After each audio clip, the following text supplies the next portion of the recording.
What I love to do is introduce the right people to the right people. I assemble the smartest people I can think of or reach out to carry that conversation, and that's exactly what I've done today. Please give my panel a round of applause. Welcome.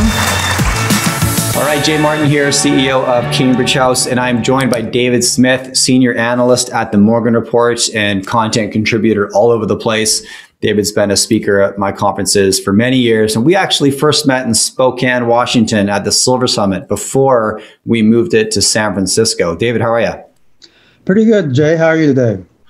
I'm good. I'm really good. Yeah, thanks for taking the time to chat. I wanted to pick your brain on how you're allocating cash right now in the precious metal sector. You've been in the game a long time. The purpose behind all of this content, David, as you know, is for me to steal perspectives from as many people as possible and then apply that to the strategy that works for me. And hopefully my audience takes something away from it as well. So I know you're bullish on the silver and gold space because I follow your work. Now, talk to me directly. How are you positioned right now? Let's get into the capital market strategy when it comes to speculations and investments in the precious metal sector. I'm mostly invested in stocks that I've taken a long time to understand and learn about, some of which I've visited, talked to the principals in many cases, and I'm looking for the best of the best. And I want to try to find stocks, whether they're a producer or a near-term exploration to producer story, that will move rapidly and will sustain a lot of those gains during the early stages of what I believe is an impulse wave we're starting to see develop in gold, silver, and the mining stocks. And in my last several talks, including one I did with you last year, my last physical one before we started doing the virtual ones we did for Sprott and others, I believe that there are tailwinds that are pushing mining stocks that are going to give people that make the right and sometimes lucky choices in a direction that's going to be more remunerative for them in terms of profits than what they might have achieved over the last even 20 years. And there have been a lot of profits there. So, for example, there's been a disconnect between the price of the metal and the miners. The miners have underperformed mostly for a number of years, and they should overperform by definition because they involve more risk. That's starting to change, and that's where we want to see it to go anyway if you own the mining stocks. We always start out with owning some physical. David Morgan always recommends that too, for sure. That's your insurance piece. But the big potential money, accepting more risk, is going to come from the miners. So they're starting to show their moxie in relationship to gold and silver. We've seen sideways gold and silver now for several months, but yet if you look under the hood, the better miners have been not only outperforming what you would expect, but they've been keeping those gains. They'll run up 50 cents and they'll give back a nickel. And so trying to, do tax write-off purchases and things like that and seasonals doesn't work as well, I don't think, as it has in the past, because the better ones are being bid up and held there by smart money and by money that has conviction, as I do, for example, in some of these stories.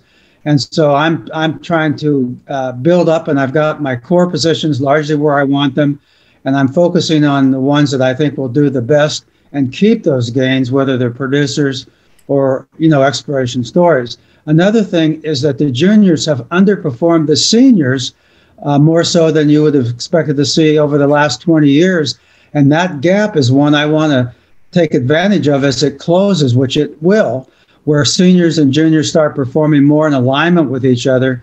And I think the juniors is the place to be, not to not have any seniors, but I want to be overweight in the junior space and quality ones, because I think that will give me the best opportunity for outsized profits if I choose correctly and luckily. Right. Yeah, I mean, that's where the torque is, and you get that slingshot approach. Now, typically, the miners move first, and the juniors are propelled following. So I want to touch on something you said. You talked about the impulse wave, David, of sentiment moving towards the gold and silver space. I don't know if this is related, but I want to get your thoughts on where you think we are from like an inning standpoint in this gold bull market that's kicked off, maybe began in 2018 and has heated up more recently. Are we halfway through, second, third inning? And what is the impulse wave? How does that factor in?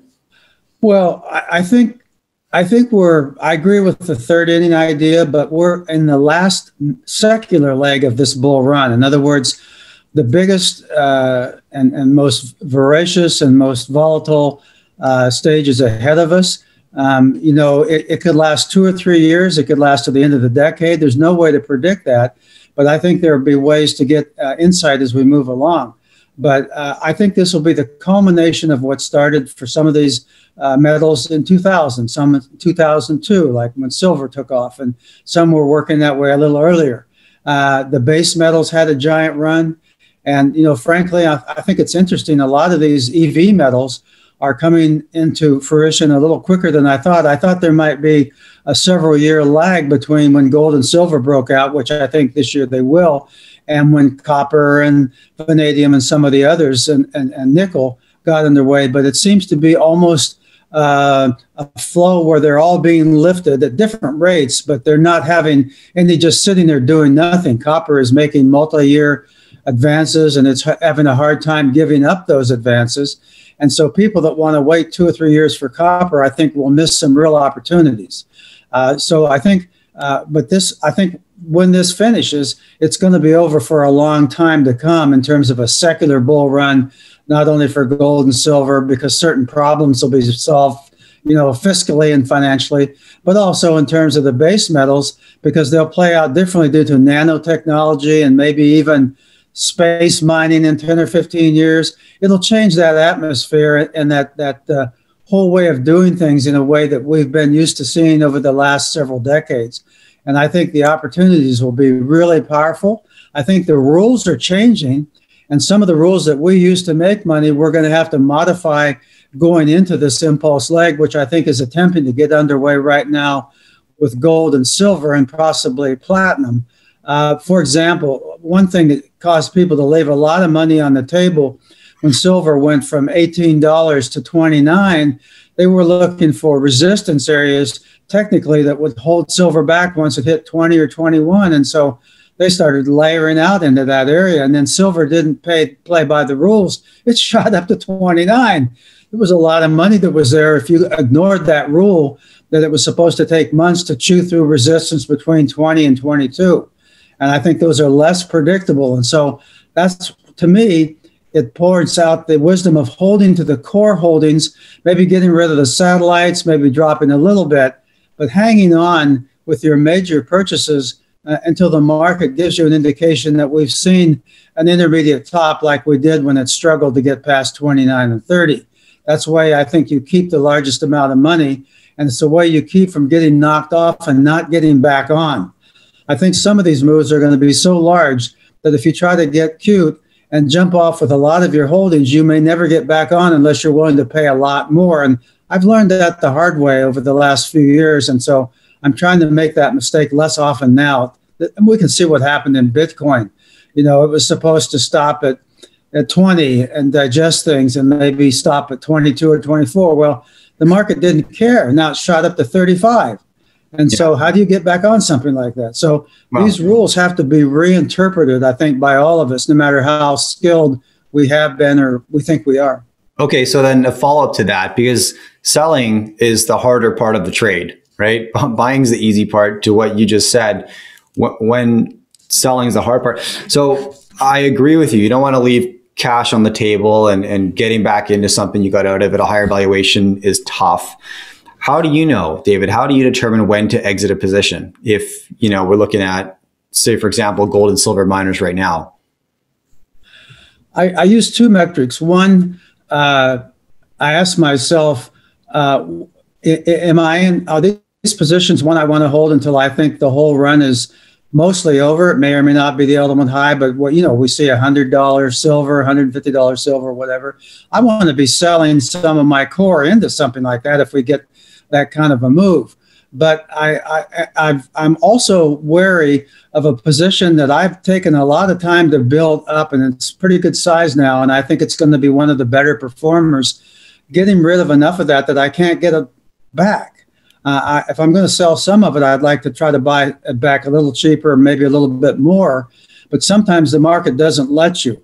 And I'll give you an example of a rule that most of the time works.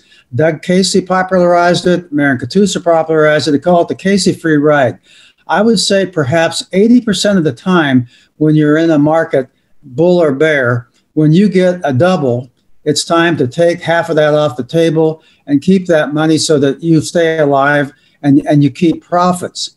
But if you think you're onto something, either the stock itself or a story within the larger impulse wave where it might go 5 or 10 times, which is what we're all trying to do. We're trying to hit that 10x.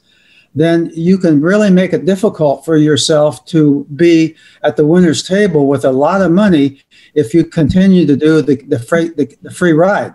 And so I've done some of the free rides, but I also think that we're entering now into a stage where the free ride should be used judiciously and only on the ones that are not best of best. I'll give you an example.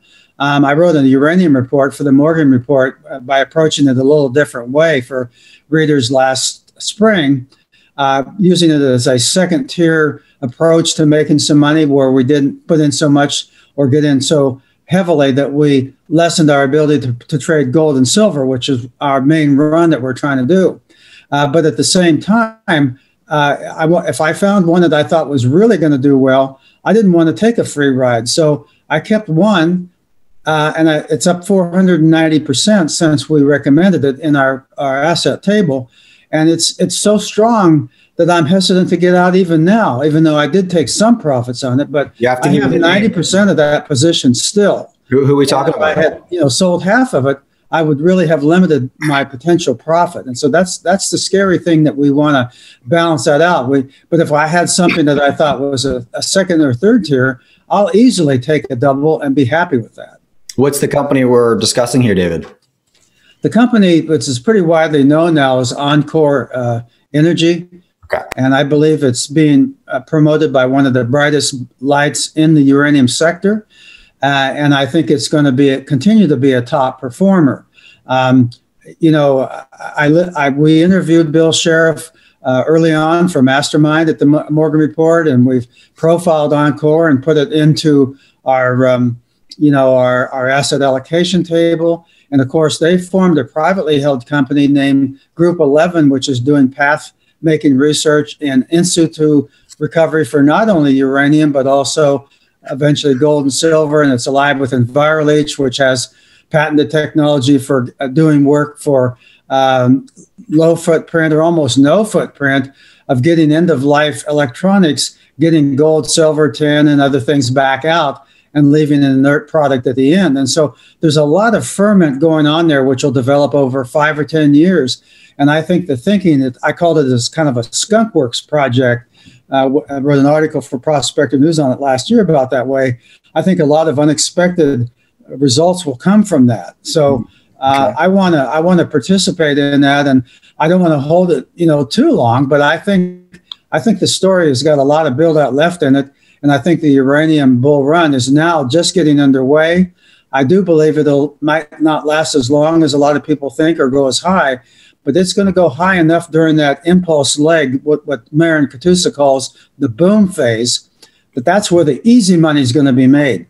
And my contention is that you can make $5 or $10 more easily during the boom phase than you can during what he calls the echo phase, when basically the top is in and it goes into a long sideways trading range, which might be profitable and still be in part of the bull run, but it won't have the dynamics that we saw during the boom phase. And you'll be working harder to make that 75 cents or $1 than you did during almost a manic phase, a boom phase, where everybody's trying to get on board. And that's where I want to try to make a lot of money and take some of that off of the table before we get into the echo phase, which inevitably will happen.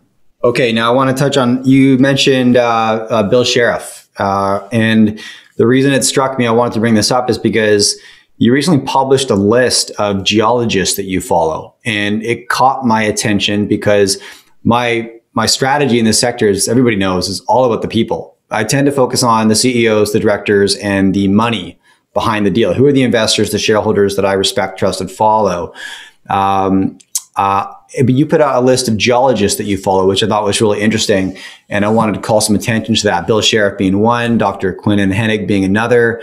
And who else do we have here? Dr. Keith Barron. So is that where you start when you're looking at the company, David? How do you begin your valuation when you're looking at a new investment opportunity, maybe early stage stuff? I am much more intentional about this, Jay, than I was 5 or 10 years ago. There's a lot of companies out that we've never heard of before. And if I've never heard of the people involved, I tend to not take a second look. Unless, I mean, we're at the stage of the cycle where the lead times are so long to get from finding something to selling it or JVing it or putting it into production and diluting along the way to finance that I want to be with somebody that's done it before and is likely to do it again.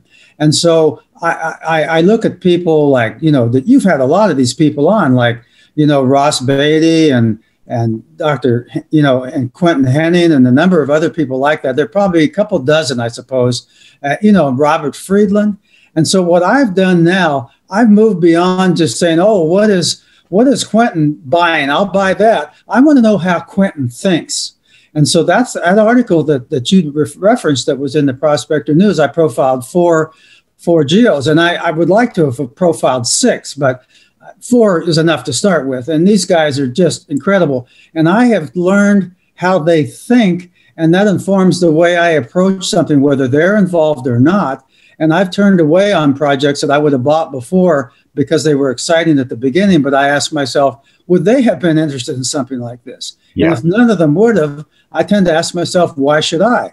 Mm-hmm. And then I've also, I look at a couple of and in the talk that I gave for the VRIC, I also gave a couple of names that were not geos in their own right, but people that I want to know how they think about choosing companies. We all know about Eric Sprott. He's a billionaire. How does he think before he chooses some company, whether it's a startup or whether it's one that's already producing, or he decides to go in and put another 60 million into it like he did with Mag Silver to bring it into production?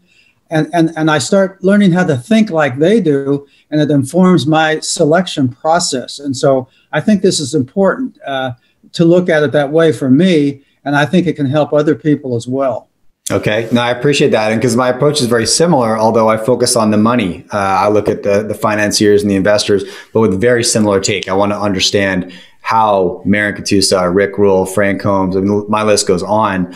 There's quite a few firms that I follow. Okay. So last question for you is, I want to talk a little bit about your investment philosophy. When you're peeling profits out of the junior sector, you've achieved some wins, decided it's time to take your principal out, take the KC Katusa free ride or whatever. Are you reinvesting right now? Are you reinvesting back into the spec sector, or are you putting that cash into a more conservative asset, physical gold, something like that? How does your cash flow work in that sense? I have a couple of trading accounts that, the money stays in there. I try not to take it out for expenses and whatnot. I want to grow it. Something that if I spend $1,000 today on something that maybe is superfluous, maybe I'm giving up $5,000 that I could make over the next 2 years. So I keep my trading accounts pretty much, the money in there. An offshoot of that is, do I put the money to work right away after I make a sale? Well, if I've got something in mind, yes, but if not, it doesn't have to burn a hole in my pocket, because I've learned that having cash is important when things come up you didn't expect. And not only that, I might have a position that I decide, good grief, I need to have more of this because it's performing even better than I thought, and I think it's got a runway. And if I've got that money, I can go right in. Now, I'll give you an example. Yesterday, we don't have to use the name, but we can.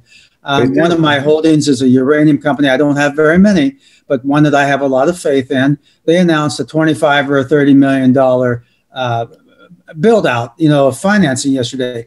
I found it almost without exception. I don't care if it's the top company in the sector. If they announce they're putting out more money, investors see that as dilution and they sell that thing down. Sometimes it only lasts a day. Sometimes it lasts several. Well, if I know I want more of that, and I was just waiting to buy this a little cheaper, I saw it drop 40 cents yesterday, and I thought, all right. I thought this might take a couple of weeks because it's been so strong. I went right in. I added what I wanted, and it closed about where I bought it, so I didn't make anything yesterday. What's up? 52 cents today from that level. So it only took a day to recover, and that tells me how strong that company is, that it gets sold down one day only and you come back in. So that's where having that money available, you can jump on it right away rather than going, well, what do I have to sell to do this? Or I can't afford it. And I've learned that the hard way. I learned it in 2008 when I spent all my money on the way down. And then I looked at Novo Gold and it was 43 cents. And I wanted to buy it. And I also didn't know enough to sell something that I had a loss on to do it that might increase. And I watched it go to $14 within the next year and a half. I really learned that lesson. Now, I did buy another company named Aqualine. I made 800% on that. That's great. That kept me from being destroyed. But, I won't make that mistake again of not having any cash or not being willing to sell something that is underperforming or is at a loss if I see something that I feel strongly that I can do really well in right now. Okay. Do you want to name drop this uranium company for us? That company was Energy Fuels. Yeah. And, that's about a $5 stock today. It's doubled or something. I've held it since a lot lower. The Morgan Report has had that for several years. It didn't perform because we were in a bear market. Now it's doing well. But I like to go and look at long-term stocks. And you go and look at Energy Fuels and ask yourself, where did that stock trade a few years ago? Because you don't just look at the short term. That was an $80 stock in 2011. Now, I don't know that it's going to go to 80 again, but if it doesn't go 30 or 40 during this cycle, I'll be surprised because it's actually created even more shareholder value than it had then. So to me, to see that stock having doubled or tripled, that doesn't mean that I want to get out of it. That's a stock that I want to hold as a possible legacy stock, one of those Pareto principle stocks that the concept really was burned into me after I listened to an interview last year by Peter Groskopf of Sprott. And I knew about the Pareto principle, but I never thought about it the way he talked about it until he mentioned it almost in passing, and it hit me like a lightning bolt. And I went in and looked at my portfolio after thinking about it, and then I did it the way he was talking, and then I added something to it in my own way that other people may or may not want to do. So that was one of the big epiphanies I had last year. Okay, I want one silver name from you, if you can. Top pick for 2021, David. Where should we take a look? Well, I think a producer and an exploration stock, neither of which, in my view, have gotten anywhere near where their potential were. I think they'll be lead dogs. The producer is First Majestic, which I hold a good size position in. I think even where it is today, I think the market is underappreciated in general, what Keith has done to absolutely reinvigorate that company. He's gotten rid of several mines that were silver equivalent ounces, which get silver, but they cost money to generate the base metals. And he's now got these 3 mines that are pretty much silver producers. Also, he has put in a couple of new projects, one of which is called HIG, which I think is high intensity grinding. I have not had a chance to see it, up close yet, but my understanding is I think it grinds in a way that enables you to get more silver recovery out of what you're doing than you did before. So he's increased the recovery rates on some of these grinds at head grade by 8 or 10%, which is like picking up $100 bills off the ground. He didn't have to do anything other than install the HIG in it. And I think that's important. And whether or not the tax issue that they're laboring under with the Mexican government gets resolved the way it did for Wheaton Metals, they're going to do very well. So if the Mexicans agree with them and they don't have to pay the taxes, I think it's going to be a double in a few weeks like Wheaton Metals was, because it's under pressure now. If not, they're still going to be a top performer. And I really have a lot of faith in what Keith has done and what he will do, because that's the producer.